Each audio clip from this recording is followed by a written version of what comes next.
Hey vous, j'espère que vous allez toutes et tous très bien.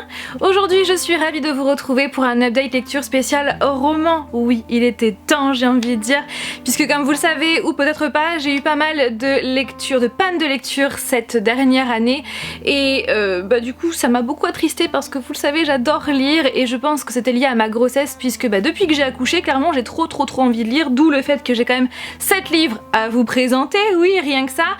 Et puis je me suis aussi remise à l'écriture donc clairement je suis trop contente. Donc sur ce, trêve de blabla, générique.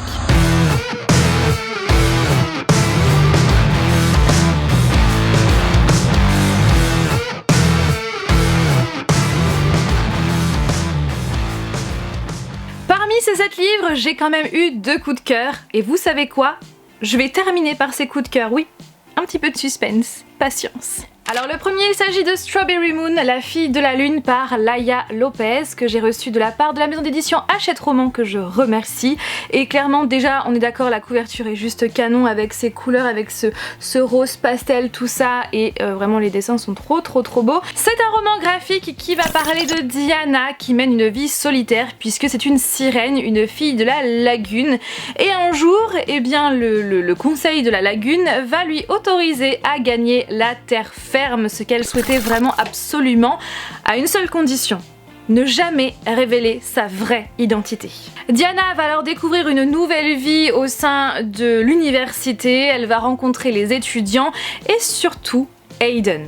Et bientôt, cette existence paisible va être totalement troublée puisque certains événements étranges vont apparaître, des étudiants vont disparaître et réapparaître comme ça par magie plusieurs heures après, vidés de leur âme. Alors clairement en termes d'histoire, je vais pas dire que c'est une histoire hyper originale, c'est une histoire qui fait quand même pas mal penser à Ariel, n'est-ce pas? Bon voilà, surtout par l'aspect, par le fait que Diana est une sirène et qu'elle veut regagner la terre ferme. Après je trouve que c'est une histoire qui est plutôt sympathique et j'adore le fait que cette histoire soit agrémentée de planches qui sont vraiment hyper bien réalisées avec des dessins vraiment hyper beaux. Je trouve aussi que l'histoire est mystérieuse, fraîche à la fois, enfin bref c'est une histoire que je vous conseille et d'ailleurs d'après ce que j'ai cru comprendre le 2 va prochainement sortir. Eve Hoffmann par Giovanna et Tom Fletcher chez les éditions Milan. Alors si vous vous souvenez, c'est Flavien qui me l'avait mis dans le colis que j'ai ouvert dans cette vidéo unboxing et clairement déjà en termes de couverture je suis trop fan parce que j'adore le blanc, le doré et le noir et ce n'est pas pour cette raison qu'il avait acheté ce livre là. Donc voilà, allez voir cette vidéo pour en savoir plus et clairement il a vraiment bien fait parce que j'ai vraiment adoré ma lecture. Mais avant cela, de quoi ça parle? Imaginez qu'aucune femme ne soit née sur Terre depuis 50 ans. Imaginez qu'enfin une fille, une unique fille, naisse. L'avenir de l'humanité repose sur elle. Son nom, Eve, d'où le titre Eve Hoffmann. Son destin, sauver l'espèce humaine. C'est un sort qu'elle a toujours accepté jusqu'à ce qu'elle rencontre Bram. Oui, il y a forcément un garçon, toujours.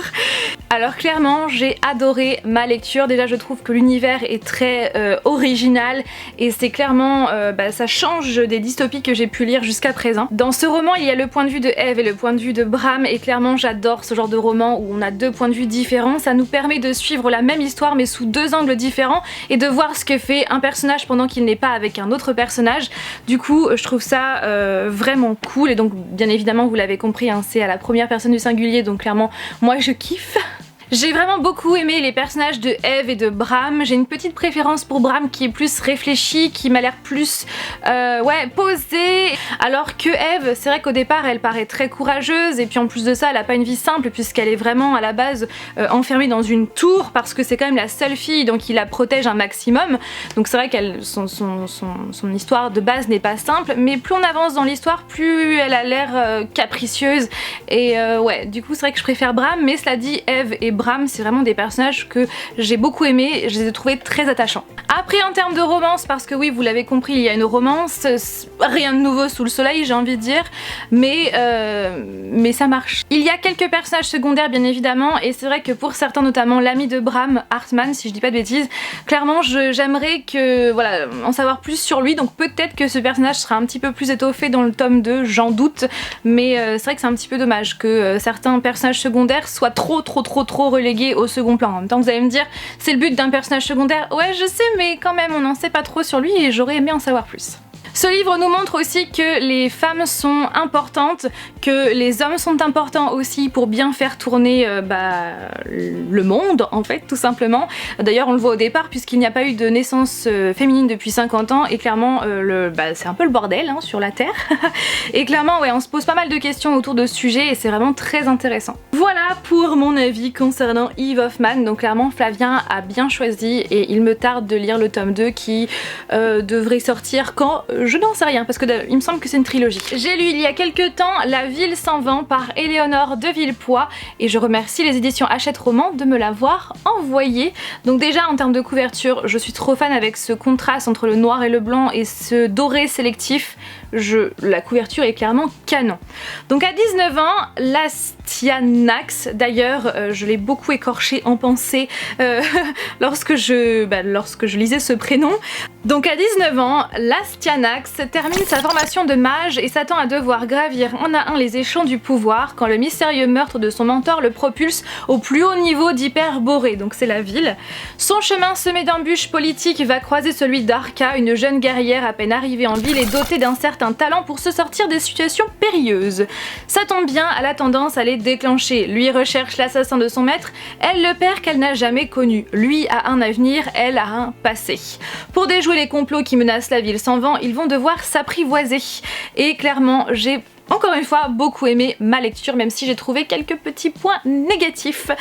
Déjà pour commencer, je trouve que l'univers est très riche, très original, on sent vraiment que l'autrice déborde d'imagination clairement et c'est vraiment un univers qui est vraiment captivant et qui est hyper intéressant. Je trouve aussi que le côté politique est vraiment très bien abordé dans ce livre. On voit vraiment voilà, les inégalités entre les citoyens, les habitants de la ville d'Hyperborée. Et ouais, je trouve que le côté politique est vraiment bien abordé.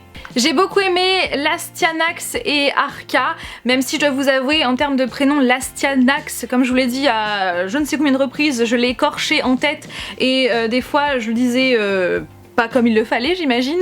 Donc c'est vrai que des fois quand on a un prénom qui est pas simple à dire, des fois ça peut casser la fluidité de la lecture. Donc, le vocabulaire colle parfaitement bien à l'univers, à l'univers de l'histoire.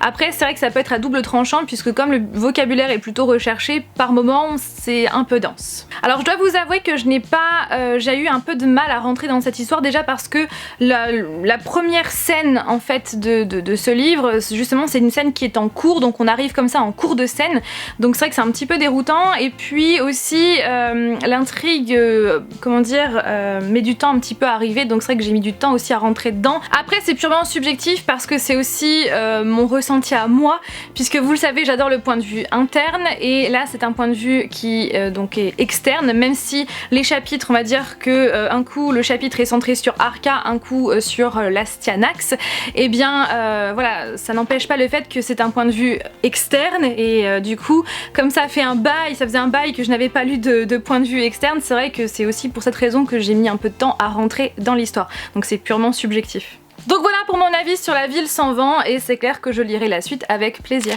Alors ce livre là, je dois vous avouer que je suis très mitigée. Il s'agit de L'été où je suis devenue jolie par Jenny Han, donc c'est celle qui a écrit notamment À tous les garçons que j'ai aimés, donc le film et d'ailleurs la suite est aussi sortie sur Netflix. Et du coup pour tout vous dire, au départ je voulais m'acheter carrément l'intégrale, donc des 3 tomes, sauf que finalement je me suis dit non, lis-le plutôt sur liseuse pour le moment, le premier tome, et puis si jamais t'as aimé, eh bien tu prendras l'intégrale plus tard. Et j'ai bien fait de ne pas le prendre puisque finalement je ne lirai pas la suite puisque ce que j'ai lu dans le tome 1 m'a clairement suffi. Donc l'histoire c'est Belly et sa maman qui comme chaque été vont passer l'été, voilà, plusieurs mois chez la famille Fisher. Donc il y a Susanna la maman, Conrad le grand frère et Jérémia le petit frère, et le père Fisher n'est jamais là parce qu'il est trop pris par son travail. Donc Belly et sa maman vont passer l'été chez la famille Fisher, une fois n'est pas coutume, et cette année Belly, donc on va la suivre dans son quotidien là-bas, et Belly va voir voilà, qu'il y a pas mal de changements qui s'opèrent durant cet été, notamment le fait voilà, qu'elle est vue différemment par les autres, d'où le titre l'été où je suis devenue jolie. Alors déjà, ce qui ne va pas, c'est le titre. Je ne sais pas du tout quel est le titre en version originale, je ne sais pas si c'est de la traduction littérale ou pas, mais en tout cas, l'été où je suis devenue jolie, moi ça me choque. J'ai l'impression qu'avant, en fait, elle était moche. Voilà, elle était moche, et c'est vrai que c'est le problème aussi de pas mal de livres. Le personnage, voilà, se croit moche, ou voilà, on le dit moche. Déjà, la beauté c'est purement subjectif, on est d'accord, et à mon sens tout le monde est beau et belle. Bref, et du coup, voilà, j'aime pas quand un personnage est moche, puis d'un seul coup, oh, tout le monde le trouve joli, ouais, ah ouais, non, en fait c'est trop bizarre je trouve, et le titre justement, l'été où je suis devenue jolie, ça laisse sous-entendre qu'avant elle était moche et que maintenant elle est jolie, donc forcément on s'intéresse à elle. Bah non, ça marche pas comme ça, enfin je sais pas, j'ai un peu de mal avec ce titre, donc déjà ça commence par ça, oui. Et ensuite de ça, donc je peux pas vous dire que j'ai détesté cette lecture, non, j'ai passé un bon moment, d'ailleurs je l'ai lu plutôt rapidement, mais il y a voilà, il y a des choses qui m'ont fait tiquer, comme par exemple aussi, donc ce qu'il faut savoir c'est que dans cette histoire se passe au présent, donc Belly va avoir 16 ans, elle a 15 ans, elle va bientôt avoir 16 ans, et par moment, voilà, enfin assez souvent, assez régulièrement dans cette histoire, elle parle de quelque chose, et justement, et bien tout de suite il y a un flashback qui parle de ce quelque chose, qui montre comment pourquoi, voilà, qui explique. Donc c'est vrai qu'il y a quand même pas mal de flashbacks tout au long de ce roman, et c'est vrai que moi j'aime bien les flashbacks, mais avec parcimonie, et c'est pas vraiment le cas. Ensuite, à un moment donné, il y a un flashback de quand elle avait 10, 11, 12 ans, non 12 ans je crois, et justement, donc je vous spoil légèrement, mais ne vous inquiétez pas, rien de grave. Taylor, sa meilleure amie, est venue avec elle chez la famille Fisher il y a quelques étés en arrière, et Taylor pense déjà à 12 ans à embrasser un garçon. Enfin, je sais pas, moi à 12 ans j'avais d'autres priorités, enfin je sais pas, à moins que, je sais pas, non. Donc du coup c'est vrai que je trouve que c'est pas du tout en raccord avec l'âge. Et on en parle de ce triangle amoureux, enfin voire quatuor amoureux à un moment donné. Non mais vous savez, j'aime pas les triangles amoureux et encore moins les quatuors amoureux, n'est-ce pas? Donc c'est vrai que bah du coup ça ne l'a pas fait avec moi non plus. Et puis Conrad, donc le grand frère Fisher, pour moi il manque un peu de relief, voilà, il est un peu trop fade à mon goût. Donc après je pense qu'il sera un peu plus étoffé dans les tomes 2 et 3, mais je ne le saurai jamais parce que je suis pas spécialement envie, puisque clairement je vais m'arrêter là. Alors maintenant je vais vous parler d'un livre que j'ai vraiment adoré, il s'agit de Devil's Eyes par Caroline Mertz. Donc sachez que c'est Caroline qui l'a auto-édité, sachez que vous pouvez le retrouver sur Amazon. Alors déjà la couverture, je suis trop fan avec ce rouge sanglant qui colle parfaitement à l'univers, bien évidemment, avec Stormy qui est devant le fameux manoir, enfin bref je suis trop fan. Donc sachez que c'est Caroline qui a fait cette couverture, sa propre couverture, et elle fait aussi elle crée des couvertures aussi pour ceux qui veulent. Donc si ça vous intéresse, je mettrai les informations en barre d'informations, donc n'hésitez pas parce que franchement j'adore son travail. 6 tueurs, un manoir, une victime. Octobre 1985, Stormy, une étudiante de 19 ans, est kidnappée puis envoyée sur un domaine gardé par des tueurs en série. Le but du jeu, savoir combien de temps elle survivra. Ce qui n'était pas prévu, qu'elle suscite un intérêt particulier chez ces psychopathes. Qui sont ces 6 meurtriers et que lui veulent-ils? Séquestrée au sein d'un manoir, Stormy devra trouver les réponses à ces interrogations sans trouver la mort. Et clairement, ce n'est pas gagné. J'ai clairement adoré cette lecture, déjà parce qu'il y a plein de choses que j'aime à l'intérieur. Il y a du thriller, il y a un peu d'horreur, il y a de l'action, beaucoup de rebondissements, des révélations auxquelles on ne s'attend pas. Il y a également du fantastique, oui, et de la romance. Clairement, je suis grave servie avec ce livre.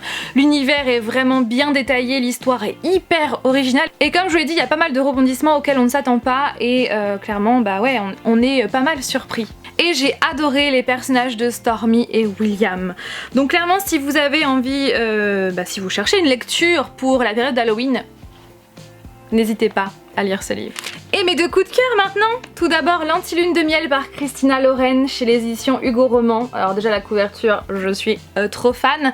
Et donc c'est l'histoire de Olive et de Ethan qui sont 2 ennemis. Ils ne peuvent pas du tout se blairer et un jour ils vont être liés en fait, plus ou moins, puisque le petit frère de Ethan, Dan, va se marier avec la sœur jumelle de Olive qui s'appelle Amy. Donc ils vont se marier, donc au tout début du roman, le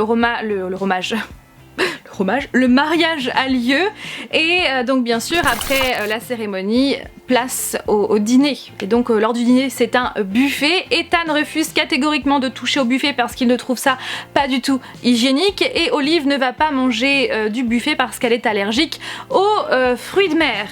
Et ils ont bien raison, puisque l'entièreté des invités, des convives, même les mariés, vont être intoxiqués alimentairement parlant. Donc par conséquent, Dan et Amy ne vont pas pouvoir aller à leur lune de miel à Hawaï qui était prévue et qu'ils ne peuvent pas, qui n'est pas remboursable ni repoussable étant donné que c'est Amy qui l'avait gagné lors d'un jeu concours. Et donc c'est là que Olive et Ethan n'ont pas d'autre choix que d'aller à cette fameuse lune de miel ensemble et de se faire passer pour des jeunes mariés alors qu'ils ne peuvent pas se blairer. Voilà, donc vous imaginez bien que ça va donner à des situations plutôt loufoques, plutôt drôles et clairement j'ai trop aimé. J'ai kiffé cette histoire parce que déjà c'est léger, c'est frais, il y a énormément d'humour.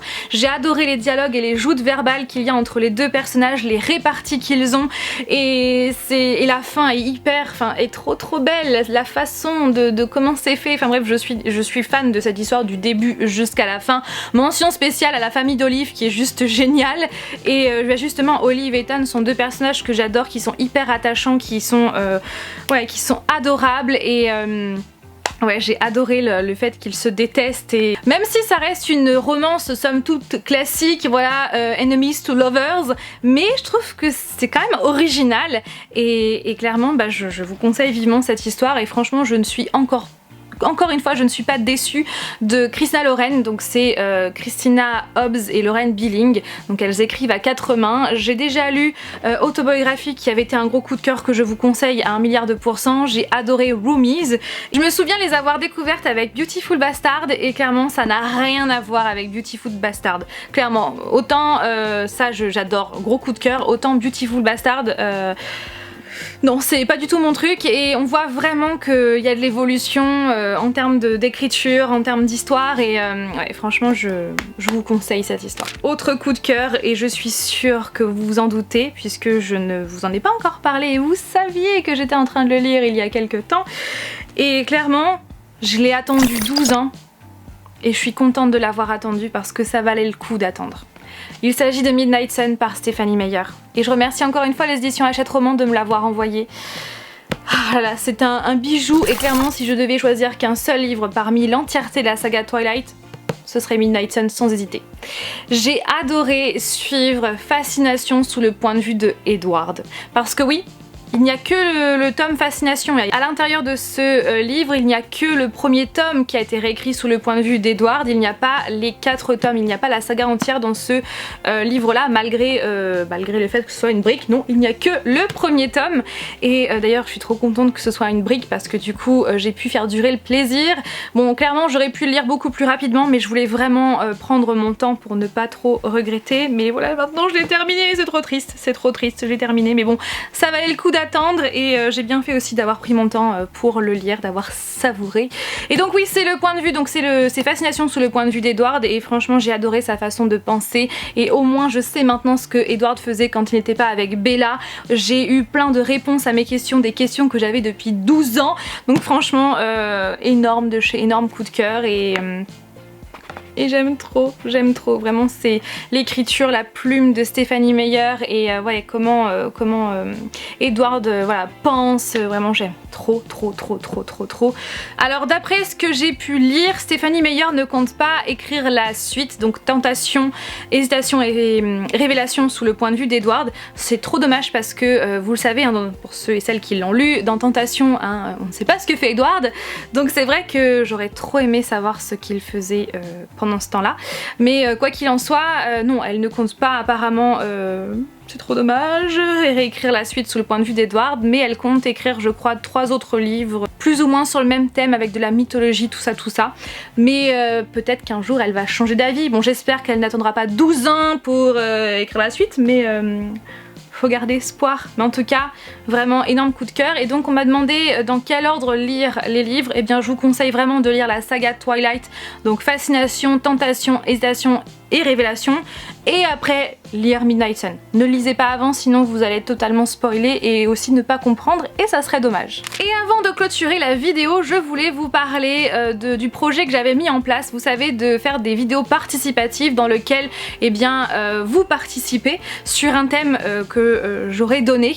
Et bien sachez que c'est toujours en cours. Au départ j'avais mis la date butoir du 31 août, et bien sachez que j'enlève cette date et maintenant vous pouvez participer quand vous voulez puisque j'ai encore besoin de vos participations. Donc si vous ne savez pas de quoi je parle, eh bien je vous invite à regarder cette vidéo là, comme ça vous saurez tout.